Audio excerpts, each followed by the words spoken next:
what I do! I rest my case. Rarely do movies get defined by their actor's performance or just by the dialogue. Sometimes movies are defined by the sweeping cinematic shots or the coming up with a wacky concept. But when one of those movies comes along, but also has a decent morality story about the relationship between God and man, and oh, by the way, has one of the generationally defined actors, well then you have to pause and watch this thing. But does that mean that the movie in its entirety is any good? Let's find out. I'm Meffistoe. Like, share, and subscribe because this is my review of the movie The Devil's Advocate.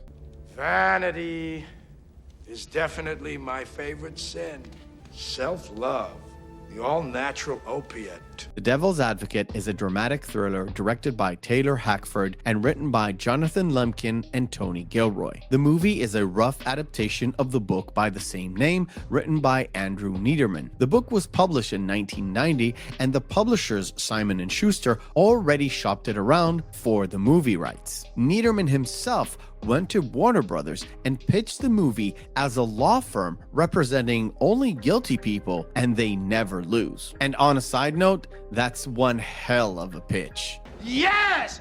Wow! But after several screenplays and Joel Schumacher and Brad Pitt attached to the project, it fell by the wayside. After a director's change and bringing aboard Tony Gilroy to retouch Lemkin's working script, it got the project off the ground. Famously, Keanu Reeves rejected $11 million to reprise his role on Speed 2 to take part in this movie as the role of Kevin. But he also did something else. He took a pay cut in order to get Pacino's salary to fit into the budget. Otherwise, he might have been working opposite Kevin Spacey or Richard Gere in the role of John Milton. He's a winner, Alex.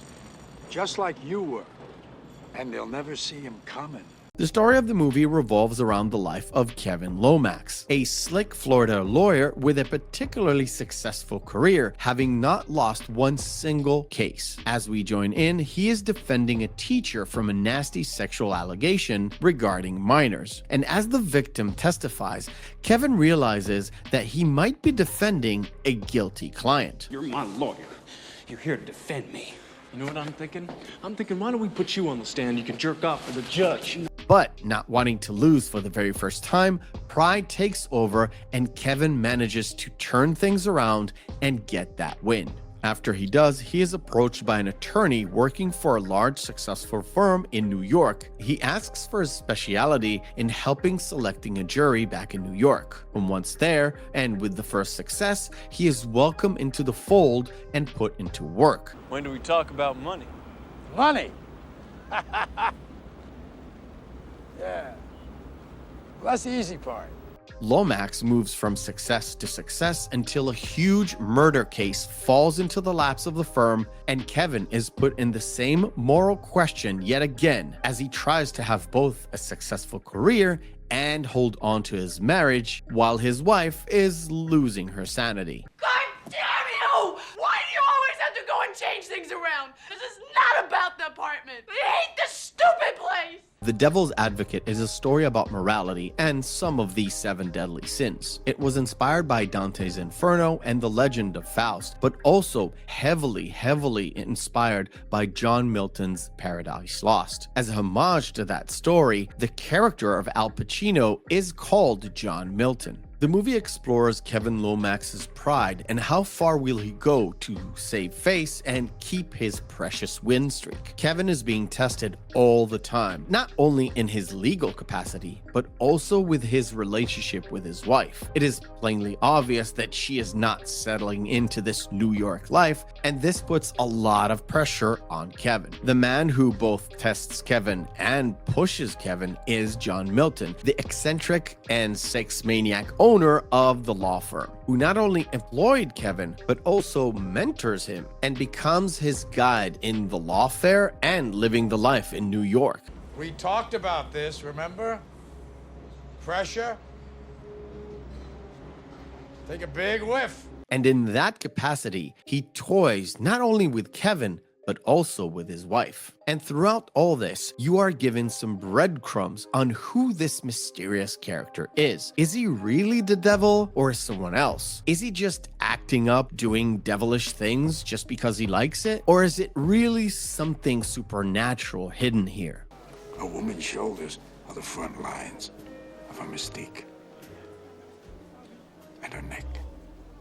Keanu Reeves scores the big one with this movie. He really wasn't content on being pigeonholed into this action hero kind of a star with Point Break, Speed, and Johnny Mnemonic for that matter, all notches in his belt during the 90s, and he wanted to sink his teeth into something more significant. Dracula from 1992 did not do him any favors, so he took a chance and rejected the sequel in Speed 2 to work with Pacino. In my opinion, his role as Kevin Lomax is one of his best dramatic roles in his career till this day, a role that got him cast, oddly enough, in his next role as Neo in The Matrix. Lomax is both intense and cerebral, and a performance worth a watch on its own. You know what scares me? I quit the case, she gets better. And I hate her for it. Opposite him is Charlize Theron playing Mary Ann, his wife. As the movie moves along, you can see her transformation from a confident woman into a wreck as their relationship develops during the movie. But Theron, even though she was only 21 at the time, actually does a very mature kind of role, and it is a big part on showing you how certain choices become detrimental. And I know we've got all this money and it's supposed to be fun, but it's not.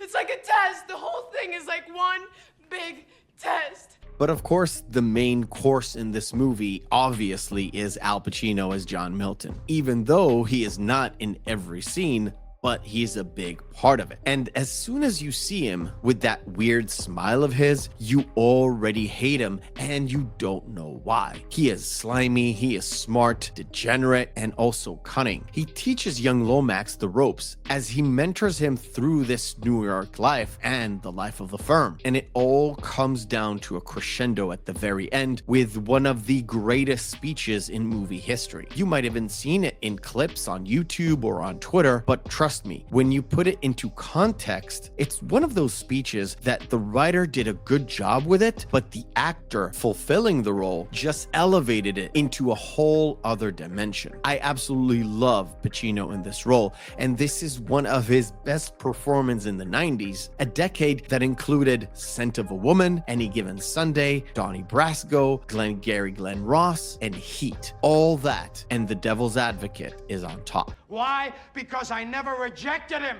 In spite of all his imperfections, I'm a fan of man! In conclusion, I highly recommend you pick up this movie to watch. It's a story that actually leaves you breadcrumbs to solve the mystery on your own all the way up to the end and forces you to deal with the underlying question of morality choices, and of course, the devil is in the details. After all, this is a law firm that has guilty people as clients and one lawyer that will simply not lose by any means. I told you, it is a great pitch. You don't have time to shop, Mr. Cullen. Jury selection started this morning at every breakfast table in the city. This is what people know.